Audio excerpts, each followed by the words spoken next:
Thank you. Hello.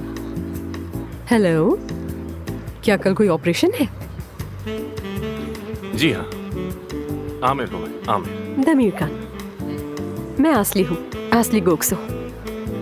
ये नाम जाना पहचाना सा लग रहा है मुझे।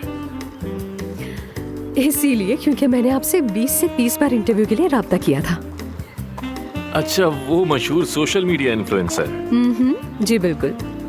असली साहिबा, माजरत चाहता हूँ, मैं बहुत मसरूफ था, लेकिन अगर आपका प्रोफाइल खोल कर देख लेता तो क्या होता? आमिर, अरे तुम यहाँ क्या कर रहे हो? पार्टी की केटरिंग मेरे जिम्मे है, तुमने तो तय किया था। कितने साल हो गए उस बात को, अब भी वही काम कर रहे हो? लोगों ने आजमाया मगर पीछा नहीं छुड़ा सके।